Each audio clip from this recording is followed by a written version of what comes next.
Friends, happy new year सभी को 2023 के नए साल में।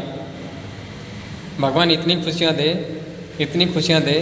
कि उनके जीवन में कभी किसी प्रकार का दुख ना आए और हमेशा खुशियों से झोली भर रही है। दोस्तों, हर बार की तरह इस बार भी मैं लेके आया हूँ आपके लिए एक बहुत ही अच्छा और सुंदर वीडियो। दोस्तों, जब मैं छोटा था, जब स्कूलों में जाया करता था और मैं पढ़ा करता था सरकारी स्कूल में, मेरे घर की स्थिति बहुत डाउन थी, तो मैं प्राइवेट स्कूल में चला गया था। कोई मेरे पड़ोसी का लड़का पढ़ता था प्राइवेट स्कूल में, तो वो मुझे लेके चला गया था। मैं स्कूल में जो ही दाखिला किया, स्कूल के अंदर जाके स्टूल पे बैठा, तो मेरे से टीचर ने फ़ीस मांग ली थी। बट मुझे पता नहीं था, मैं बिल्कुल भोले टाइप में था, बिल्कुल मुझे इतना ज्ञान नहीं था, तो मैं चला गया स्कूल के अंदर।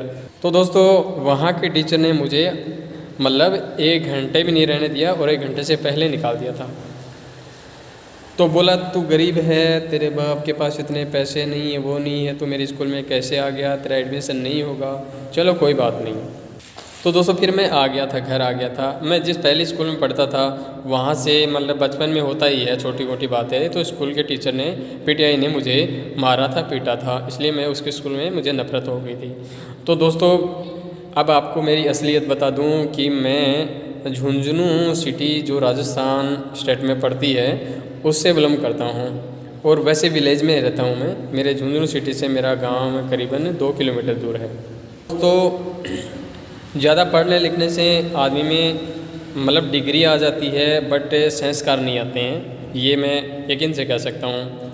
दोस्तों, आज मैं आपके सामने जो भी हूँ, सिर्फ संस्कार की वजह से हूँ, और मेरे माँ बाप मुझे इतने अच्छे मिले, शुद्ध शाकाहारी और धार्मिक प्रवृत्ति के मिले। दोस्तों, पता नहीं कौन से घर में मेरा जन्म हो जाता, तो कहाँ हड्डियाँ चाटता, कहाँ दारू पीता, कहाँ नशा करता, पता नहीं क्या क्या होता। तो सबसे पहले माता पिता को धन्यवाद देना चाहूँगा, क्योंकि उनकी वजह से मेरा एक मतलब संस्कारवान घर में और जो धार्मिक मतलब प्रवृत्ति का घर था, उसके अंदर मेरा जन्म हुआ। दोस्तों, हम बचपन से ही शुद्ध और शाकाहारी रहे हैं। तीसरी पीढ़ी से हमारे घर में कभी शराब, मीट, दारू, अंडा वगैरह वगैरह कुछ भी नहीं चलता है। हम लाइक नहीं करते इस चीज़ को। अब दोस्तों, आपको बात बता दूं कि मैं बचपन में था, तब से मुझे लगन लग गई थी। क्या बताऊं आपको, मैं 4th क्लास तक पढ़ा हुआ हूँ मैं। सामने वाला मुझे देखता है तो मुझे बोलता है कि भाई साहब, आप तो बहुत ज़्यादा पढ़े लिखे हैं, लेकिन मैं इतना पढ़ा लिखा नहीं हूँ। बोलते हैं इंग्लिश कैसे आती है, वो कैसे आती है। तो दोस्तों, ये सब भगवान की देन होती है। यहाँ पे मैं 4th क्लास भी फेल हूँ, मैं 4th क्लास पास नहीं हूँ, और नॉलेज इतना है, मैं खुद नहीं कर सकता, लोग मेरी खुद ही पढ़ाई करते हैं। अब मैं पढ़ा था 4th क्लास तक सरकारी स्कूल में, ठीक है। सरकारी स्कूल में जिस टाइम में वो कबीर जी वाली बात है कि लोग पढ़ा करते थे क ख ग घ, उस टाइम में हिंदी इंग्लिश टीचर की किताब में पढ़ा करता था। तो सर ने मुझे कई बार, पीटीआई था, उसने मुझे कई बार टॉर्चर किया कि आप तो अभी पहली दूसरी क्लास में हो और हिंदी इंग्लिश टीचर की किताब कैसे पढ़ते हो। मैंने कहा, सर मुझे ज़्यादा नहीं पढ़ना, थोड़ा बहुत अक्षर ज्ञान होना है, फिर मुझे आगे का धीरे धीरे मैं अक्षर पकड़ता जाऊँगा और सीखता जाऊँगा। तो मैं ऐसे ऐसे सीख गया सब कुछ। उसके बाद में सन 2018 में मुझे एक्सीडेंट हुआ था, मैं बहुत भयंकर हुआ था, तो मतलब मैं मर के बच गया। उसके बाद में एक बार एक्सीडेंट हुआ, तब भी मैं मर के बचा। अभी लॉकडाउन में मुझे पता नहीं अचानक से इतना पेन हुआ, मतलब कमर की रीढ़ की हड्डी है वो मतलब ख़त्म ही हो गई थी। पता नहीं कैसे क्या हुआ, मालिक के दया से। हो सकता है मेरे पूर्व जन्म के कुछ कर्म बाकी होंगे, तो मालिक ने कटवाने चाहिए होंगे तो कटवा दिए। तो मैं पूरे लॉकडाउन में घर में सोया रहा था। तो मैंने सोचा क्या करें, कुछ जरिया है तो जिससे हम फेमस हो सकें। लोगों को मैं फेसबुक पे देखता था, मुझे पता नहीं था क्या लाइक होता है, क्या कमेंट होता है, क्या शेयर होता है, क्या वाईटी होता है, क्या स्टूडियो होता है, क्या लाइव होता है, मुझे पता नहीं था। अब मैं धीरे धीरे ऐसे करता सर्च करता गया। मैंने यूट्यूब चैनल बनाया था जिसका नाम है सीताराम आनंद ऑफिशियल। वो मेरा यूट्यूब चैनल है जो मोनेटाइज हो गया है, और उसके ऊपर सब्सक्राइब भी 2000 से ऊपर है। उसके अंदर बहुत वीडियोस हैं। अभी मैं वीडियोस नहीं डाल रहा हूँ उसमें, कुछ दिन बाद में डालूंगा। तो मैंने ये दूसरा वाला new life India YouTube channel बनाया है। तो इसमें मैं मोटिवेशन वीडियो डाल रहा हूँ, उसमें ऑल टाइप वीडियो है पहले वाले चैनल में। तो मुझे फ्रेंड्स लोगों ने काफ़ी सपोर्ट किया, बहुत अच्छा, मतलब 1 महीने के अंदर मैंने 1000 सब्सक्राइब कंप्लीट कर लिए थे। तो दोस्तों लॉकडाउन के टाइम में मेरी इतनी हालत ख़राब हो गई कि हर इंसान के मुख से ये निकला था कि ये नहीं बच पाएगा, ये नहीं बच पाएगा, ये नहीं बच पाएगा, और 14 डॉक्टरों की अलग अलग रिपोर्ट आई थी। मेरे आधे शरीर में ऋषि बोलते हैं, जिसको आप समझ गए होंगे भाषा में, ऋषि बोलते हैं, मवाद बोलते हैं, वो मेरे आधे शरीर में मवाद गई, क्योंकि मेरे उस टाइम में शनि की दशा लगी थी 7.5 साल की। जब भी इंसान के जीवन में तीसरी बार शनि की दशा आती है तो इंसान को छोड़ती नहीं, इंसान को लेके ही जाती है। बट मेरे कुछ अच्छे कर्म थे, पुण्य भी थे, तो शनि देव एक कर्म फल लाता है, कर्मों का फल देता है और इंसान को अच्छी राह चलाने की कोशिश करता है। फिर भी अगर इंसान अच्छी राह नहीं चलता है तो शनि देव उसको यहाँ से मतलब सफाया कर देता है और उसकी मृत्यु हो जाती है किसी न किसी कारणवश से।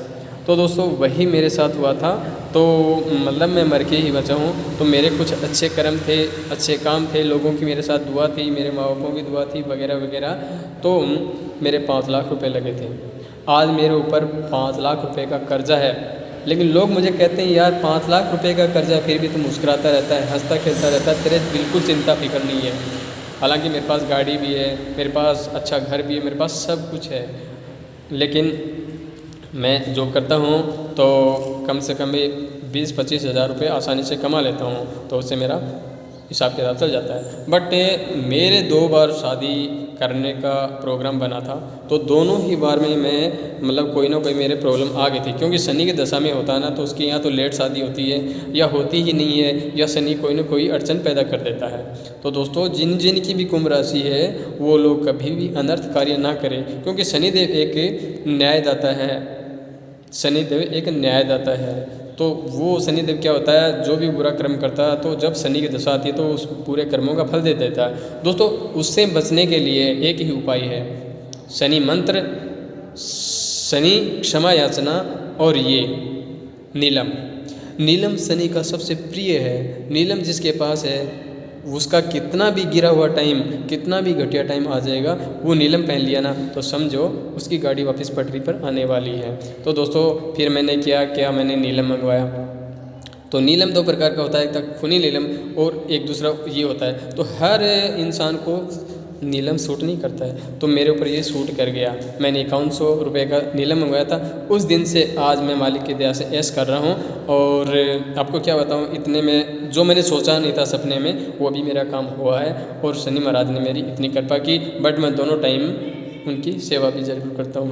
वैसे मेरे गुरु भी है, लेकिन गुरु अपनी जगह है, लेकिन शनि है ना, शनि को खुश करना बहुत ही ज़रूरी होता है। अगर शनि को खुश नहीं करोगे, शनि अर्श से फरस तक पहुंचा देता है। अगर आप अनर्थ कार्य करते हैं, आप गलत कार्य करते हैं, आप किसी गरीब को सताते हैं, आप किसी को हानि पहुंचाते हैं, आप किसी को नुकसान पहुंचाते हैं, अगर आप किसी का हराम का खाते हैं, तो शनिदेव आपका एक एक पाई का हिसाब किताब कर देगा। तो दोस्तों कभी भी किसी का बुरा ना करें, उस सबको संस्कार दें। कभी भी ये ना सोचें कि कोई बुजुर्ग आदमी है तो बूढ़ा है। आपको पता होना चाहिए उसने आप वाली उम्र देख करके, आप वाला तजुर्बा देख करके यहाँ तक पहुँचा है। तो कभी किसी को बूढ़ा भी ना कहें, कभी किसी को गरीब ना कहें, कभी किसी को, क्योंकि वो ऊपर वाला जब मुँह फेरता है तो शेर को भी कुत्ता घेर लेता है। ये वाली कहावत याद रखना। मैं हर बार वीडियो में ये समझाता हूँ लोगों को। तो दोस्तों मेरे चैनल पे नए हैं तो चैनल को सब्सक्राइब जरूर कर लें ऑल नोटिफिकेशन के साथ, और मेरे चैनल पे जितने वीडियो हैं आप प्लीज़ ज़रूर देखें, फुल वॉच करें, लाइक करें, शेयर ज़रूर करें। और अगर आपका भी चैनल है तो मैं आपको भी सपोर्ट करूँगा और आप मुझे सपोर्ट करें। दोस्तों मिलते हैं एक नेक्स्ट वीडियो के साथ, तब तक के लिए जय श्री राम, जय श्री कृष्णा। और सबसे पहले आपको एक बात बता दूँ, happy new year with family आप सभी को।